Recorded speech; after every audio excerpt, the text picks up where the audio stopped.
We back. Yeah, we back. Now today, man, we're going to be attacking a common talking point that you hear, right? Coming off the heels of the first ever summit for the Alliance of Sahelian States. I'm going to talk about the Russian propaganda, right? And by Russian propaganda, I'm talking about, oh my God, they're talking to the Russians. Oh my God, they're buying weapons from the Russians. Oh my God, they're meeting with the Russians. Oh my God. You know, the common fear mongering, the common ringing the alarm, the common, the sky is falling. The Russians are coming. The Russians are coming. I'm going to talk about that, right? Because to me, it's just simply propaganda. When it comes to me, myself, I look at the Russians as any other nation, having relations with any other nation for mutual benefit. They have something we need, which is military technology. We got the money to pay for it. So where it's at, bro? Open up the arsenal. Where them jets at? Where them tanks at? Where the artillery at? Where the missiles at? Where the drones at?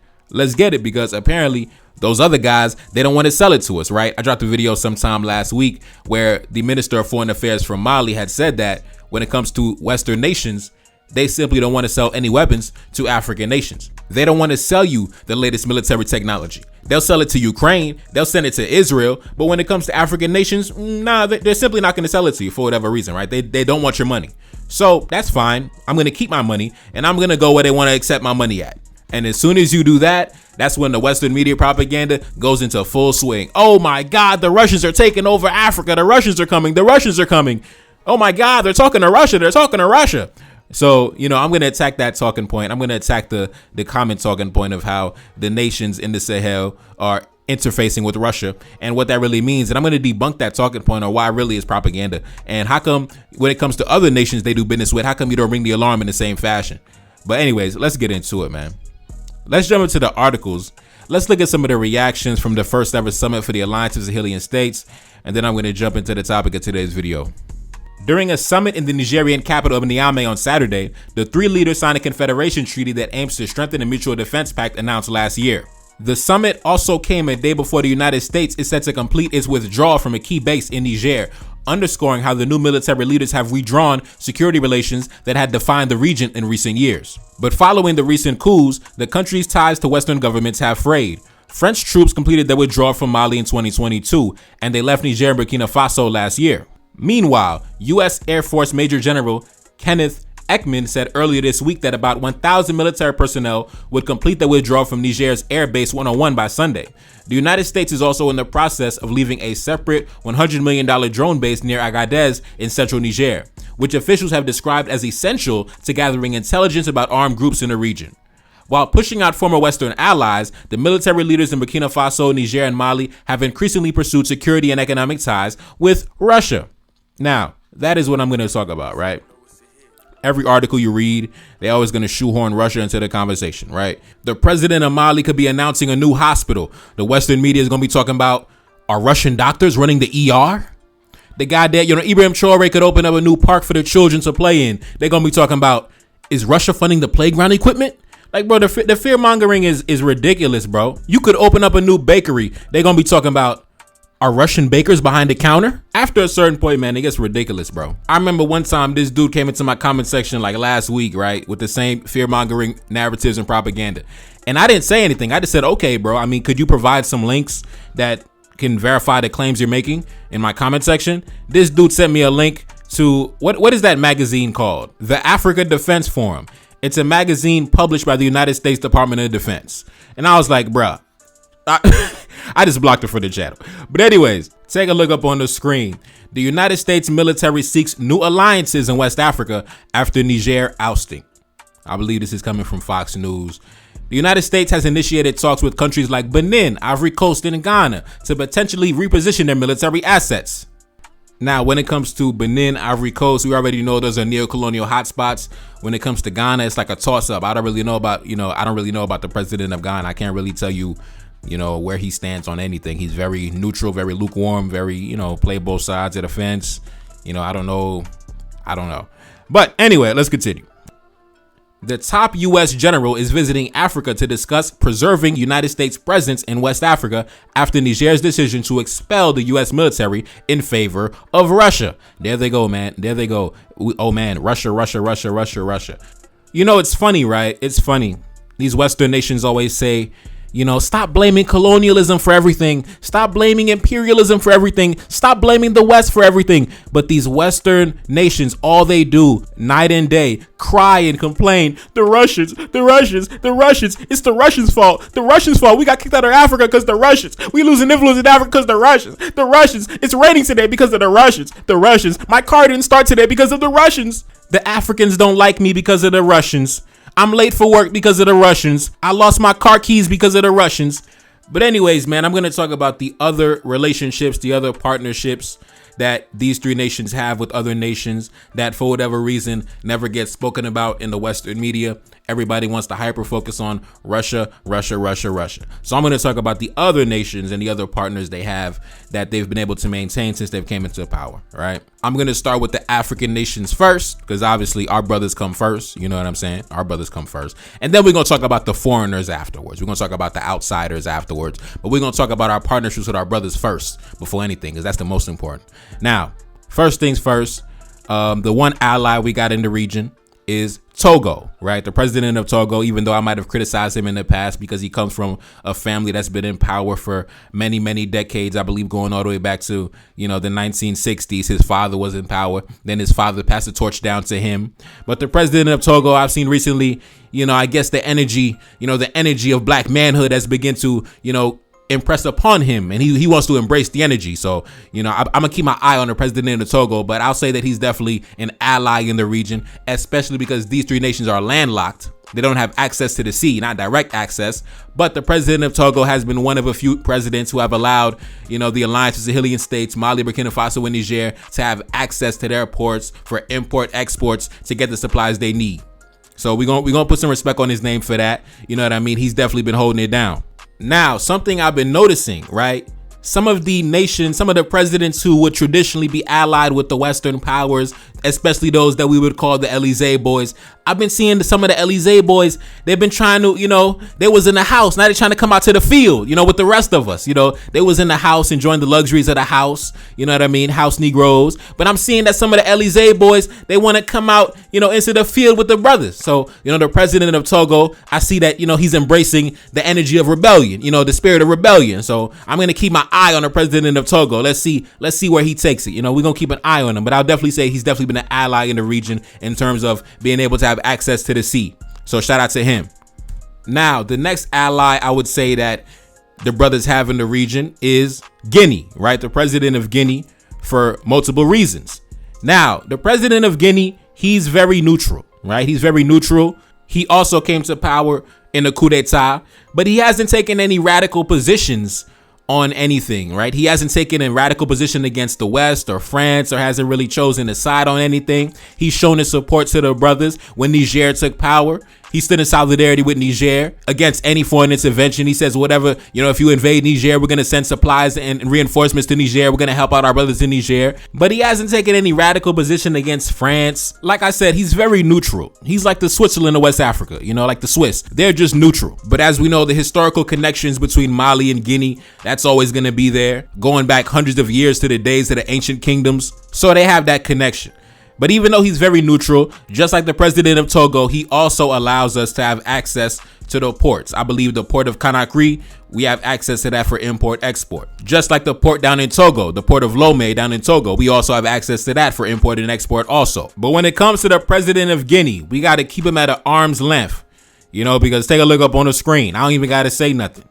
Just take a look up on the screen, man. Unfortunately, when it comes to the president of Guinea, yes, of course, we are appreciative of the fact that you are allowing us to have access to the sea. But I mean, bro, you walking around with a white woman. I mean, on top of that, you walking around with a white French woman on top of that. And on top of that, you walking around with a white French woman who was a retired military veteran. I mean, come on, bro. Come on, man. You pillow talking with the enemy's daughter. I'm sorry, bro. I'm sorry, man. I'm sorry, bro. The same way we would not allow, a black woman coming in with her white Frenchman into the meeting. We can't bring you into the meeting with your white French woman, bro. She gonna run back, tell her brothers what happened. She gonna run back, tell her fathers what happened, her uncles, her cousins. Nah, bro. Listen, we appreciate the port, but you know what I mean? We got to keep you at arm's length, big bro. Also, another little known fact is that the president of Guinea and the president of Mali, they're actually old friends. Like they go back, like they was homies for like 10 years. So, you know, they go way back. So that's another reason why they have that connection. But nah, man, time out, man. President of Guinea, you know, Mamadi Doumbouya. Listen, how you have beautiful women like this walking around Guinea, and you went and found some random woman in France? I mean, I understand you was in the French military back in the day, but goddamn, bro, come on, man. You got specimens like this walking around, and you walking around with the Frenchman's daughter. Tripping, big bro, you tripping. I'm sorry, brothers. You know, sometimes I might make videos going against Dr. Umar Johnson, but when he said one thing in his Joe Budden interview, we cannot have y'all white women in the room. You know, like I said, them ECOWAS meetings with all them white men in the room, the same thing applies here. You can't bring your white woman in the room when we talking big business, big bro. You know, shout out to Assimi Goita. You know, he got his nice, Fulani wife. I'm not sure about the marital status about the other two brothers, but listen, we cannot have y'all white women in the room with us, bro. I'm sorry. Let's continue. The next ally that I would say the brothers have in the region is Senegal, right? The president of Senegal, right? Now, I did a video a couple weeks ago, cracking some jokes about the president of Senegal. I called him an Elysee boy because he went down to meet with President Emmanuel Macron. But at the end of the day, I do say that he is an ally in the region, because if he was not seen as an ally in the region, I don't believe that the brothers would have welcomed him in and gave him, the military honors and the celebration that he received and the warm welcome that he received when he came to their nation. So, I believe that he's also an ally in the region. Is he moving as fast as I would like him to move? No, but like I said, he just got into office, so let's give the brothers some time. Maybe he doesn't feel confident stepping out just yet, making certain moves. Maybe he wants to consolidate his power first before, going on a march. We got to wait and see. But when it comes to Senegal, just like Guinea, there's that cultural connection there that goes back centuries to the days of the ancient kingdoms, that whole region, Senegal, Guinea, the Gambia, Mali, etc., etc. So, it's always going to be that brotherhood there. So even though I'm not a fan of the president of Senegal going to meet Emmanuel Macron, I do see him as an ally in the region, kind of very neutral, kind of like Guinea, but still, he made that state visit and he let the world know that I'm riding with my brothers. These my brothers right here. So I still appreciate that also. Let's continue. The next ally that I would say the brothers have in the region, kind of like a silent ally, is I would say the president of Chad, right? The president of Chad, somebody else who I've criticized in the past because he comes from a family who, his father was in power back, to the 1980s. And then when his father died, he took power. And I saw that he was embraced by the West when he took power. So I was looking at him funny, right? Because usually, right, the West always talking about democracy and freedom and, free and fair elections. But when he took power by a military coup, I saw that he was embraced by France, embraced by the Western media. So I was looking at him a little funny. But recently, like the president of Togo, I'm seeing that he's also embracing the energy of rebellion. Some of these Elysee boys, I see they want to come out into the field with the rest of us. You know what I'm saying? They want to come out into the field. It's way more fun out in the field. It's just way more, the people love you out here in the field, bro. They don't respect you in the house, bro. I'm sorry. You got to come out to the field with the rest of us, man. And the reason why I say that he's embracing the spirit of rebellion is because recently, take a look up on the screen, the United States military withdraws troops from a base in Chad following the government demand. So shortly after Niger made the demand for the United States military to withdraw their military equipment, withdraw their troops from their nation, Chad did the same thing. So, that's why I say, he's a silent ally in the region, because we got to be able to move on one accord. And also, take a look up on the screen. It's funny how shortly after that happened, keep in mind the picture I showed you when he took a picture with Emmanuel Macron at the Elysee Palace. Now, in the past week, take a look up on the screen. Chad's president, Mohamed Idriss Déby, has regularly visited Paris, but French prosecutors have ordered an inquiry into allegations that Chad's president embezzled public funds to splurge on luxury clothing from Paris, a source close to the case said on Tuesday. So, like I said before, it was no problem. I'm pretty sure he didn't just start recently spending money in Paris in the past month. I'm pretty sure he'd been spending money in Paris. He'd been spending money in Western nations for a very long time, but it was not an issue until he began to take a adversarial stance against Western interests, telling the United States it's time to go, right? It was all good when he was willing to play ball. But now that he's embracing the energy of rebellion, now all of a sudden the French prosecutors are dusting off their old cases. They bringing out the blackmail. It's funny how that works, right? It's just funny how that works. Also, another reason why I say he's a solid partner in the region, take a look up on the screen. Niger considers routing their oil through Chad after Benin dispute. I did a video a few days ago. The president of Benin meets a controversial French general, right? So Niger and Benin, they're not on the best of terms right now. So Niger is looking towards Chad to be able to transport their goods, import, export, etc., right? So Chad is open to the idea of allowing Niger to, use their trade routes to pass forth their goods back and forth. So that's why I say he's a solid ally in the region, similar to the president of Togo, right? And the president of Guinea. Now let's continue. Now let's talk about the relationships we have with outside nations that are outside the continent, those who we call foreigners. This gentleman right here, this is the Minister of Foreign Affairs for Burkina Faso, just so we know. Now, take a look up on the screen. This right here is the Foreign Minister of Burkina Faso meeting with the Minister of Health for Saudi Arabia, right? Received a delegation from Saudi Arabia. How come we never hear, oh my God, the Saudi Arabians, they're talking to the Saudi Arabians. How come we never hear fear mongering when it comes to the relationship they have with the Saudi Arabians? Because the Saudi Arabians have a very deep relationship with the alliance of the Sahelian states. They do, right? Saudi Arabia has embraced those three nations. But how come we never hear any fear mongering from the Western media and those who spread the propaganda of Western media? Oh my God, the Saudi Arabians are taking over. Oh my God, you're leaving one colonial master for your Saudi Arabian colonial master. How come we never hear that? Especially with the jihadist terrorism that some people speculate is being funded by, these Middle Eastern states. How come we never hear the fear mongering in regards to that? I'm not saying it's being funded or supported by the government of Saudi Arabia themselves, but maybe some private channels, some private individuals, who knows? I don't know. But we never hear any fear mongering about having relationships with the nations in the Middle East, Saudi Arabia, things like that. It's always, oh my God, the Russians are coming. Oh my God, I couldn't find my toothpaste this morning. It's the Russians' fault. Bro, let's continue. Now, take a look up on the screen. This is the Minister of Foreign Affairs for Burkina Faso meeting with the representative from China, right? I believe an ambassador from China. Now, I will admit the Western media propaganda definitely be ringing the alarm on China. Oh, China, the Chinese.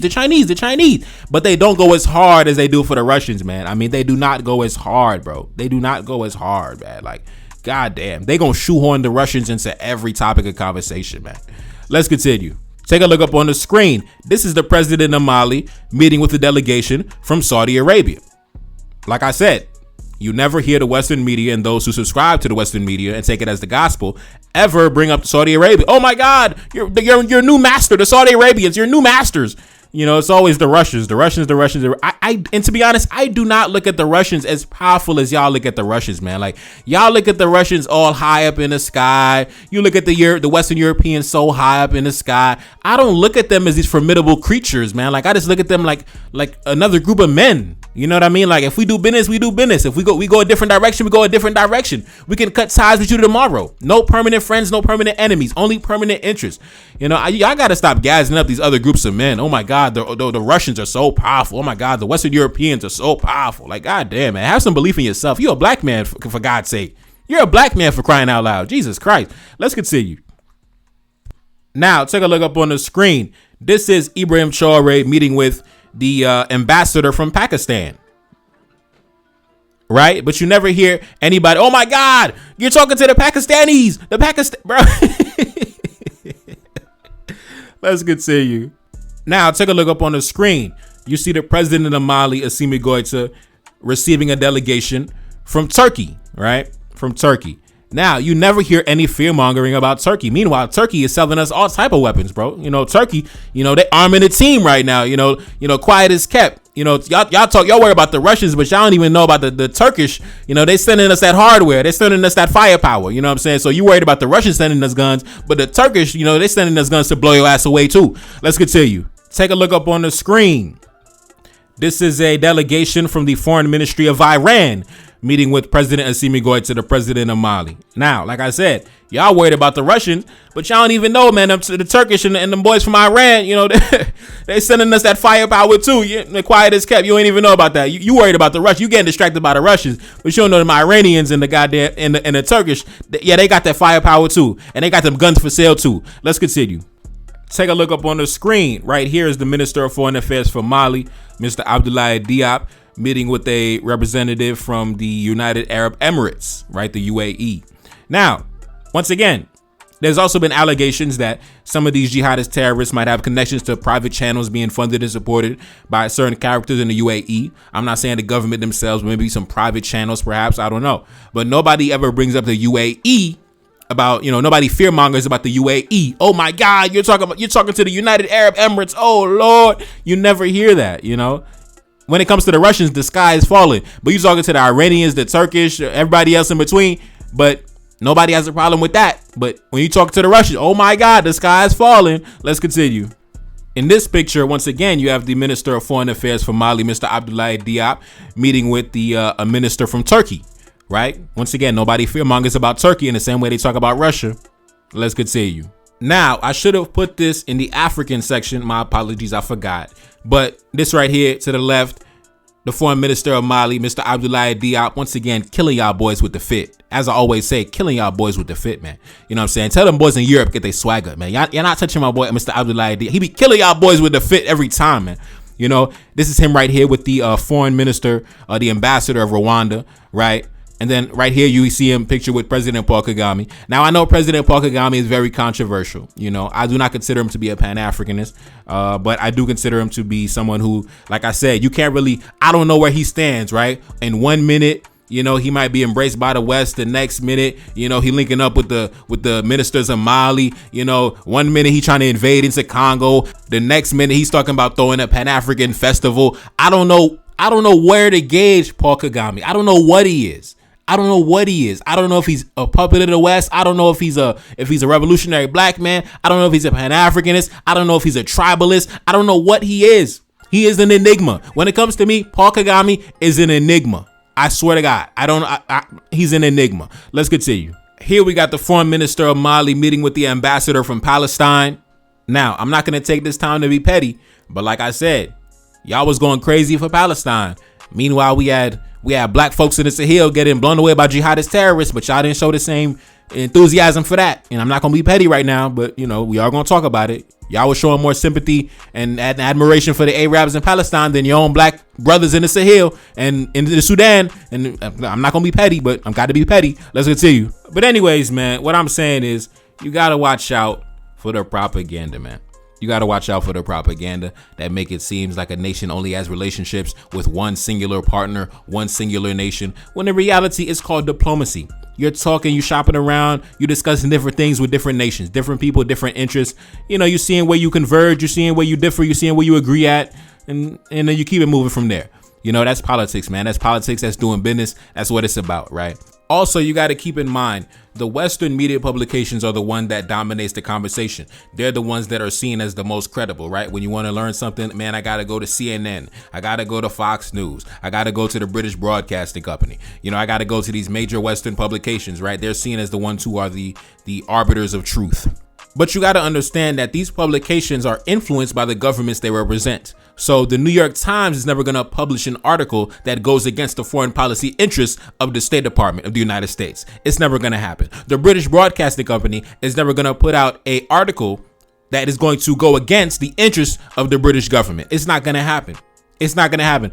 All their media is going to push the line and support the interests of the government they represent. And it's nothing wrong with that. It's nothing wrong with that. That's how it goes. But you have to keep that in the back of your mind when you're consuming this media. Now, of course, I use the Western media in my videos, but that's because I, deconstruct what they say and I debunk what they say. You got to look at what the enemy talking about. But I don't look at them as the gospel. I don't look at them as the gospel because they can't even maintain their own stances. On Monday, they say this, they flip flop. On Wednesday, they do something else. On Friday, they have no solid stance because they are following their interests. So whatever stance they got to take, they'll take it, even if it contradicts the stance they took last week. You know what I mean? So, it's just the reality of the matter. It's just the reality of the matter. Also, keep in mind, a lot of publications see themselves as being a part of the national fabric.